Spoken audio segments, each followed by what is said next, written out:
Hello and welcome. Today, as we continue with number theory and computation, we'll be looking at further problems involving HCF and LCM, percentages, sequences, squares, and cubes. As usual, we begin with the reading of God's word, and it's taken from Exodus 33, verse 14. I'm Teacher Alton. Let's read his word. Thou in thy mercy hast led forth the people which thou hast redeemed. Thou hast guided them in thy strength unto thy holy habitation. My declaration based on this word is that God is merciful towards me. He is my redeemer and my guide. Amen. Question number 1.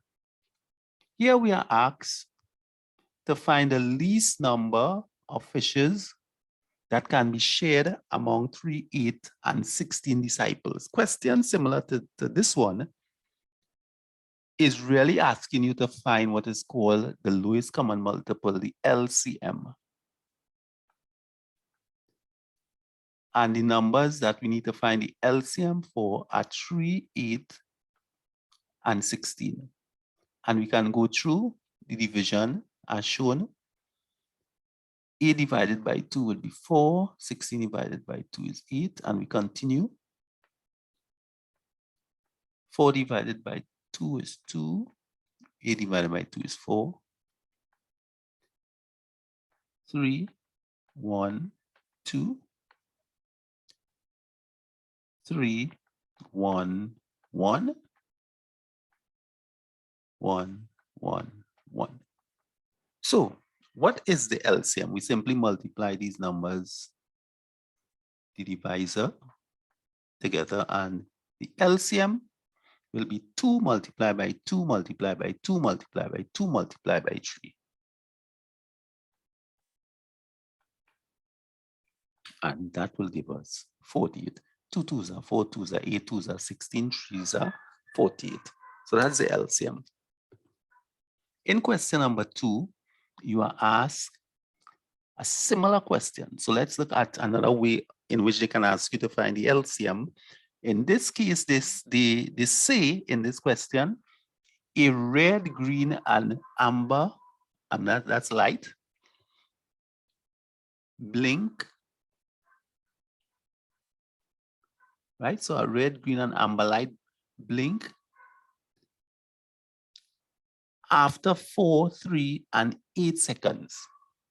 So, respectively. So it takes 4 seconds for the red to blink, every 3 seconds for the green, and every 8 seconds for the amber light to blink. So the question asks now, what is the shortest time? There's the word again. Up here, the word least was used.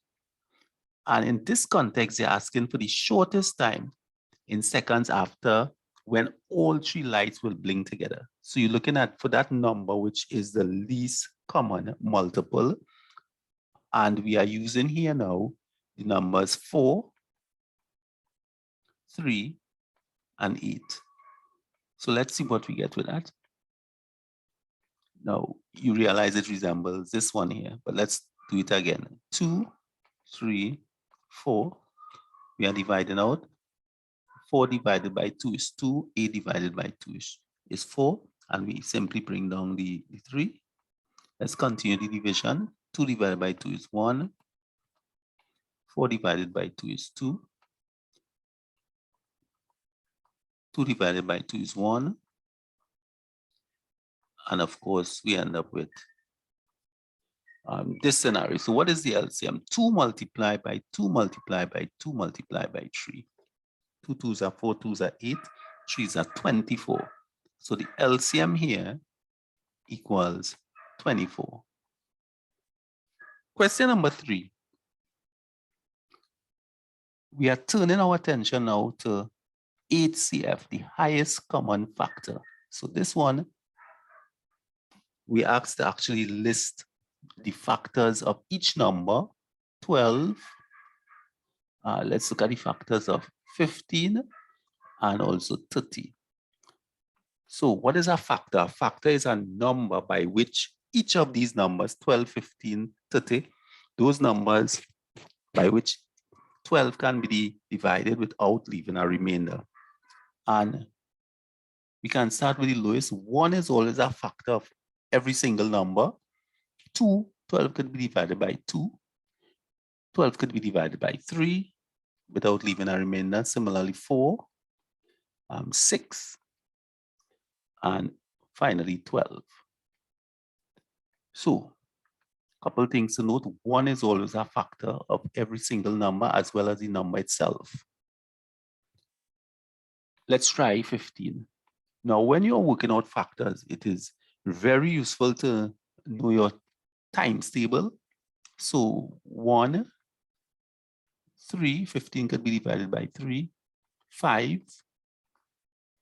And of course, you can always use your calculator to help. And the other one here would be 15. And similarly, the factors of 30 will be 1, 2, 3, 5, 6, 10, 15, and 30. So, what are those factors that are common? Let's see if we can look for all those numbers that are repeated in all three. We know 1 is common here, and that's a common factor. We look at the highest one after. I'm seeing a 3 is common here as well. And I think that's it. Only 1 and 3 are common.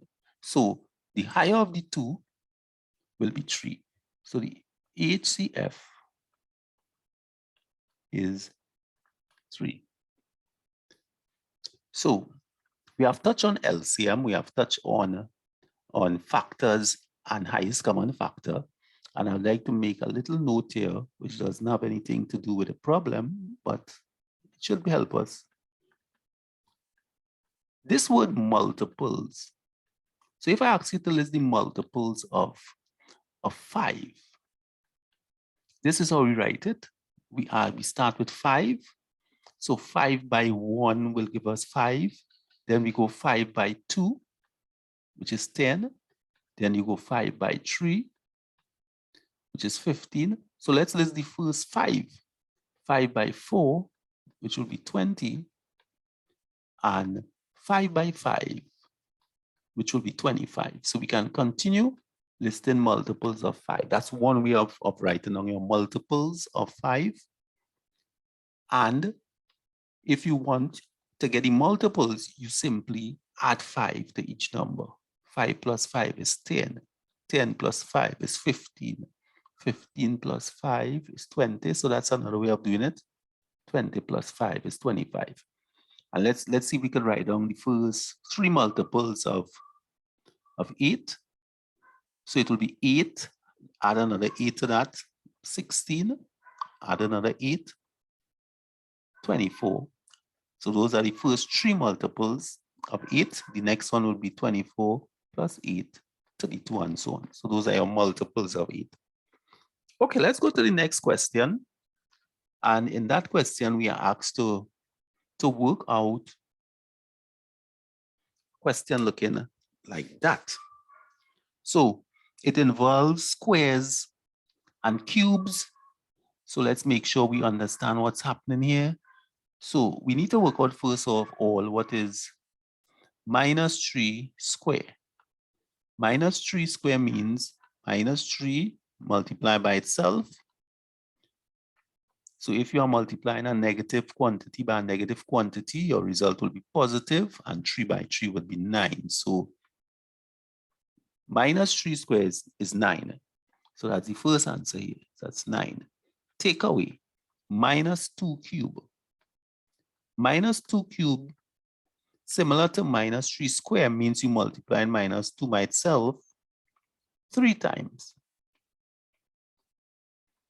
And let's see if we can apply the rule here. A minus quantity by minus quantity. Minus 2 by minus 2 will give us plus 4. So it will be plus 4 by minus 2. A positive quantity plus 4 by a negative quantity minus 2 will be a negative quantity minus 8. So We need to be careful here. It is minus, and this value minus 2 cubed works out to be minus 8. So I'm putting it in brackets so that when we go to our next line and working on that problem, we'll see how the sign will change from a minus to a positive, a plus, right? Okay, let's look at the last one. And then we are adding that to that minus 3 over 2 all cube. So let's work that out here as well. Minus 3 over 2 all cube. So don't get scared because you see the fraction. It is the same principle. So if you have minus 3 over 2 and you are cubing that, this will give us minus 3 over 2 multiplied by itself. Yes, you guessed it. Multiplied by itself 3 times, as shown here. And what you are now asked to do is to really multiply all your numerators together. And then, of course, you multiply all your denominators together. So we have met an example just now, how you multiply these numbers. Minus 3 by minus 3, that will be plus 9. Right, so it will be plus 9 multiplied by minus 3. 9 by 3 is 27, and since it's minus 3, that will be minus 27 up here. And let's go below now. 2 by 2 is 4, 4 by 2 is 8, so it's minus 27 over 8. So we can also put that in here. Right, so what I would like you to be very careful when you're writing up your solutions to problems like these. Take care with the signs. The minus was here, and also a plus sign was here. So we need to repeat those signs in our working.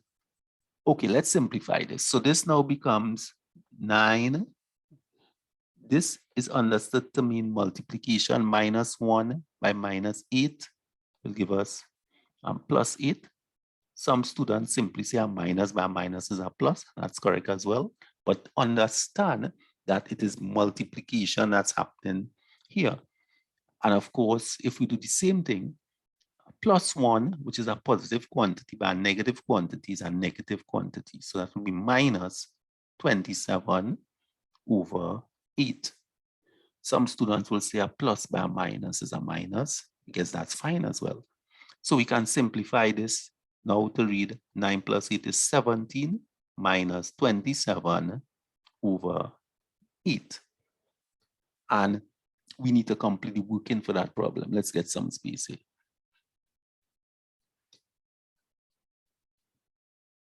So let's have our calculator ready for as well.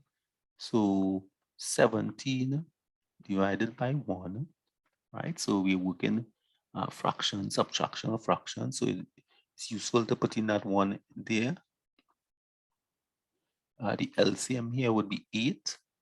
So we say 8 divided by this 1 is 8. And the answer we get, we multiply it by the numerator.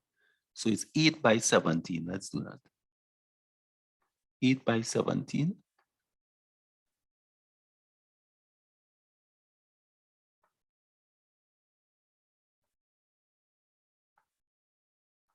Right, I'm seeing 136. So this becomes 136. Let me go over that again.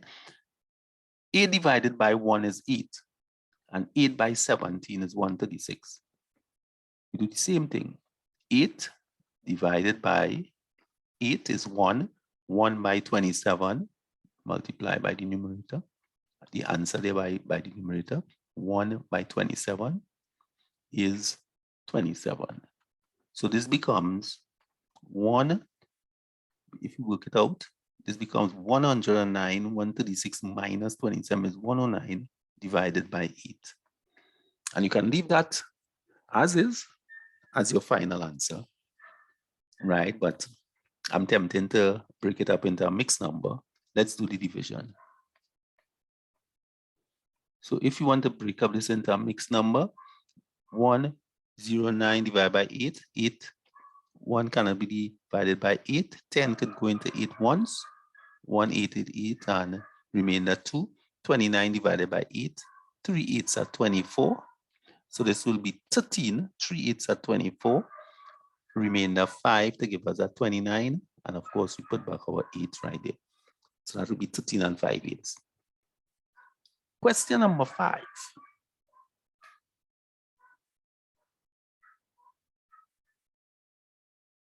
What is the value of the digit 6 in 780076? Right, that's a nice question. So they're asking us about place value here now. Let's do it. So let's put our number 7, 8.076. All right, let's break it up here. 7, 8. Right, the point is right there. 0, 7, 6. Okay, so I chose to write the right, let me not do that. I chose to write the point separate, and I'll explain why. Let's go to our place values. Now, this first 8 here represents or represents our ones. It occupies the ones position. The 7 would be 7 tens. And anything to the right of the decimal point is where we start writing it as 1 over 10, 1/10. This will be 1 over 100. So that will be the hundredths position. And this is how you spell it, HUNDREDTHS, the hundredths position, as opposed to hundreds. If you're on this side, this will be the hundreds after the tens, the hundreds. Now, this will be your tenths position, not tens. You always put in that TH at the end. Tenths. And the 6 here, you guessed it, would be 1 over 1,000. So this will be the thousands position. Let's write that. Thousands. Right? TH, always put that TH and the S at the end. Hundreds, tens, and thousands. But we are almost there. What is the value? What's the place value? What's the value? The value would be 6 by 1 over 1,000. So we simply multiply this 6 by whatever the value is up here, and it's 1,000. And of course, this will give us 6 over 1,000. To leave it like that. Or if you wish, you can write it now using your calculator. You will get an answer of 0.006. And that's our final answer. Either one would be correct. That's the value of the 6,000 or 0.006. Question 6. What is the next term in the sequence? Now, what is a sequence? A sequence is, as you are seeing there, it's a group of numbers, but these numbers follow a particular pattern or a particular rule. It's governed by a particular rule. So let's see if we can figure out what the rule is. If you move from 17 to 14, you go down by 3. If you move from 14 to 19, you come up by 5, you add 5. If you go from 19 to 16, you go down by 3. If you go from 16 to 21, you add 5. If you go from 21 to 18, you go down by 3. So the next number following this pattern will mean that we have to add what? Add 5 to this 18 to give us what? 23. So the next number in the sequence, or the next term in the sequence, is 23. And the last question of the day. What is the value of 2.25% of 600? So 2.25 can be written as 2.25. Quarter is 0.25. Percent means out of 100. The of operation understood is multiplication, right? And you have your 600.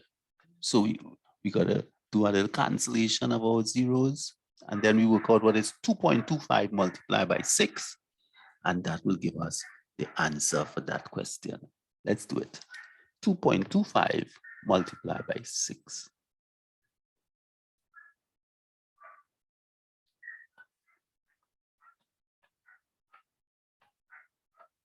13.5. 13.5. So we will settle with that, 13.5.